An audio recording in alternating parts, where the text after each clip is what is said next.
बजरंगपुर गांव में कब्रिस्तान के पास एक झोपड़ी थी जिसके अंदर जाने से हर कोई डरता था क्योंकि वहां से अजीब अजीब सी आवाजें आया करती थी। इसीलिए कोई उस झोपड़ी के आसपास फटकता तक नहीं था। नंदू चोर एक घर में चोरी करने के बाद भागता हुआ उस झोपड़ी में छुप जाता है। ये झोपड़ी मेरे रहने के लिए एकदम सुरक्षित जगह है। ना तो इसके आसपास कोई घर है और ना ही कोई यहाँ आता जाता है। इसके बाद नंदू चोर ने उसी झोपड़ी में अपना डेरा डाल लिया। दिन भर वो झोपड़ी में खाता पीता और रात में जब लोग सो जाते तो वो उनके घरों में जाकर चोरी करता। आज तो मैंने पेट भर कर खाना खाया है, अब थोड़ा सो जाता हूँ क्योंकि रात को मुझे काम पर जाना है। नंदू चोर इतना निर्दयी था कि किसी गरीब को भी नहीं छोड़ता था और मार पिटाई करके उसके पैसे छीन लिया करता। अब नंदू चोर जब अपनी झोपड़ी में सो रहा होता है तभी जोर जोर से हवाएं चलने लगती है। अचानक मौसम बदल जाता है। आसमान में बिजली चमकने की आवाज से नंदू उठ जाता है। अरे ये अचानक मौसम क्यों बदल गया? और तभी उसका घर पूरी तरह से हिलना शुरू हो जाता है। नंदू चोर समझ जाता है कि ये भूकंप है, इसीलिए वो अपनी झोपड़ी से बाहर आकर एक पेड़ के नीचे बैठ जाता है। कुछ देर के बाद तूफान रुक जाता है, जिसके बाद वो अपनी झोपड़ी के अंदर आता है। अब उसकी चोरी करने का वक्त हो चुका है। यही तो मेरा असली हथियार है। अब जब नंदू अपना हथियार देख ही रहा होता है कि तभी अपने आप ही चिमनी बुझ जाती है। झोपड़ी में अंधेरा हो जाता है। इस झोपड़ी का मुझे कुछ समझ नहीं आता। कभी भी यहाँ पर चिमनी अपने आप ही बुझ जाती है। आसपास का मौसम खराब हो जाता है, भूकंप आने लगता है। क्या करूं? रहना तो यहीं पड़ेगा क्योंकि इससे सुरक्षित जगह मुझे नहीं मिल सकती। इतना कहकर नंदू चोर चोरी करने चला जाता है। नंदू के जाते ही बुझी हुई चिमनी अचानक से अपने आप ही जल जाती है। कुछ घंटे बीत जाते हैं और नंदू चोर अपनी झोपड़ी में वापस आता है। आज वो बहुत खुश है। अरे वाह, आज तो मैंने अपनी जिंदगी का सबसे बड़ा हाथ मारा है। शायद शादी वाला घर था, इसीलिए वहाँ पर बहुत सारे गहने और पैसे थे जो अब सब के सब मेरे हैं। सारा माल बांधकर नंदू तकिए के नीचे रख कर सो जाता है और जब नंदू गहरी नींद में होता है तभी को इसके दोनों पैर पकड़कर खींचना शुरू कर देता है। कौन है? छोड़ दो मुझे। और तभी अचानक उसकी नींद खुल जाती है। उसका दिल बहुत जोर जोर से धड़क रहा होता है। वो पसीने से तरबतर होता है। शायद कोई सपना था। इसके बाद वो अपने पैसे और गहने चेक करता है। शुक्र है सारा माल यहीं पर है। कल सुबह होते ही मैं किसी सुनार के पास जाऊंगा और सारे गहने बेच दूंगा। इसके बाद वो एक बार फिर से लेट जाता है और तभी उसे किसी लड़की के रोने की आवाज आती है। वो उठकर चारों तरफ देखता है लेकिन वहां पर कोई भी नहीं होता। पर जब वो बाहर जाता है तो देखता है कि पेड़ के नीचे एक लड़की बैठी है जिसने दुल्हन का जोड़ा पहना है, पर उसके शरीर पर एक भी गहना नहीं होता। नंदू उसके पास जाता है। कौन हो तुम? रो क्यों रही हो? लड़की उसकी बात का कोई जवाब नहीं देती। बताती क्यों नहीं? कौन हो? मेरा नाम लाजो है। मेरी शादी होने वाली थी लेकिन घर में चोरी हो गई। सारे गहने और दहेज का सामान सब चोरी हो गया और लड़के वालों ने शादी करने से मना कर दिया। अब मैं क्या करूं? तुम्हारे घर में गहनों की चोरी हुई तो इससे मेरा क्या लेना देना? अब दोबारा कभी इस झोपड़ी के आसपास आई तो मैं तुम्हें जान से मार दूंगा।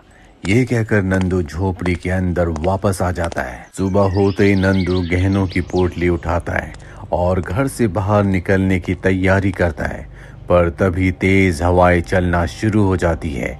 बारिश के साथ साथ तूफान भी होता है और इस तूफान में नंदू घर से बाहर नहीं निकल सकता। इसीलिए हताश होकर नंदू झोपड़ी में ही बैठा रहता है। इस तूफान को भी आज ही आना था। ये गहने आज बिक जाते तो थोड़ी तसल्ली होती। अब तो कल ही जा पाऊंगा। इतना कहकर नंदू गहनों की पोटली को अपने सिराने के नीचे रखकर वहीं पर लेट जाता है। तभी उसे दरवाजे के पास एक साया नजर आता है। कौन है वहाँ? उसे कोई जवाब नहीं मिलता। मैं आखिरी बार पूछ रहा हूँ, वहाँ कौन है? अचानक से बिजली चमकती है और बिजली की रोशनी में उसे एक साया खड़ा नजर आता है। ये एक लड़की का साया है जिसने दुल्हन के कपड़े पहने होते हैं। नंदू उस साये को देखकर बहुत ज्यादा डर जाता है। एक बार फिर से बिजली चमकती है और बिजली चमकने के साथ वो साया गायब हो जाता है। नंदू उस साये को देखकर बहुत ज्यादा डर चुका है। वो अपनी आंखें बंद कर लेता है और ईश्वर का आवाहन करने लगता है। लेकिन अब अचानक से झोपड़ी हिलने लगती है। झोपड़ी में रखे सारे बर्तन नीचे गिर जाते हैं। चिमनी भी बुझने वाली होती है, लेकिन नंदू उसे बुझने से बचा लेता है। हे भगवान, ये क्या हो रहा है? मुझे कुछ समझ नहीं आ रहा।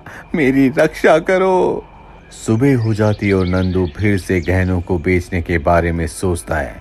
आज तो इन्हें मैं बेच कर ही रहूंगा। नंदू गहनों की पोटली को उठाता है और दरवाजे की तरफ बढ़ चलता है। तभी पीछे से आवाज आती है, नंदू नंदू।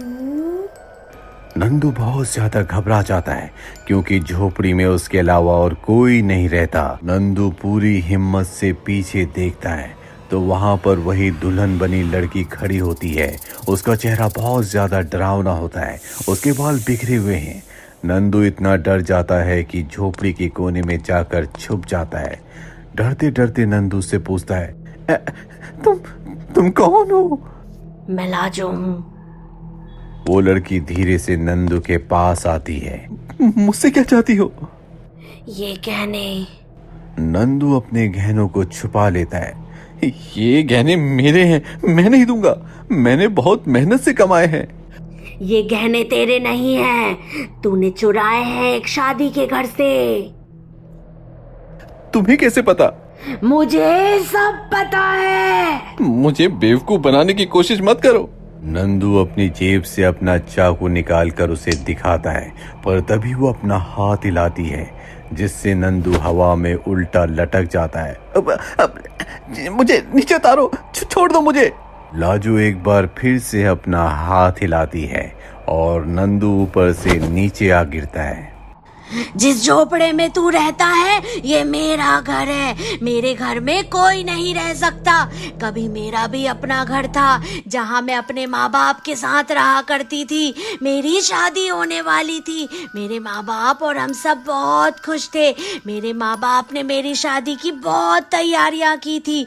बचपन से उनका एक ही सपना था कि मेरी शादी बहुत धूमधाम से हो। पर शादी के ठीक एक रात पहले हमारे घर में चोरी हो गई, जिस वजह से मेरी शादी टूट गई।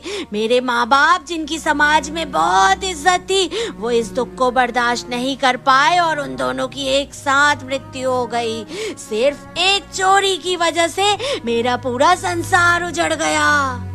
मैं भी जी कर क्या करती, इसीलिए मैंने उस सामने वाले कुएं में कूदकर अपनी जान दे दी और तभी से मेरी आत्मा झोपड़े में भटक रही है। और तूने भी वही गलती की। एक शादी के घर में चोरी करके तूने बहुत सारे लोगों की जिंदगी खराब कर दी। अब अगर तूने ये गहने उन्हें जाकर नहीं लौटाए तो मैं तुम्हें अपने पास बुला लूंगी, क्योंकि मैं लाजो नहीं हूँ, लाजो की आत्मा हूँ। मुझे माफ कर दो। आज ही मैं गहने उन्हें जाकर वापस लौटा दूंगा। उनसे माफी भी मांगूंगा और वापस इस झोपड़ी में कभी लौट कर नहीं आऊंगा। मुझे बस तुम यहाँ से जाने दो। मैं चोरी का धंधा भी हमेशा के लिए छोड़ दूंगा। कहीं अच्छा काम करूंगा, ईमानदारी की रोटी खाऊंगा, लेकिन अब कभी चोरी नहीं करूंगा। नंदू उसके सामने गिड़गिड़ाने लगता है। तुम्हारे पास आज तक का समय है। जाओ और ये गहने उन्हें वापस देकर आओ ताकि उस घर की बेटी की शादी हो सके। और अगर तुमने ऐसा नहीं किया तो याद रखना, मैं आत्मा हूँ, मुझे सब पता चल जाता है। नहीं, मैं अभी जाकर ये गहने उसी घर में वापस करके आऊंगा और अब मैं ईमानदारी की रोटी खाऊंगा। चोरी करके किसी को कभी बर्बाद नहीं करूंगा। नंदू के ऐसा कहते ही तूफान थम जाता है। सब कुछ सामान्य हो जाता है। लाजो भी वहां से गायब हो जाती है और नंदू गहने वापस करने के लिए दौड़ता भागता वहां से निकल जाता है।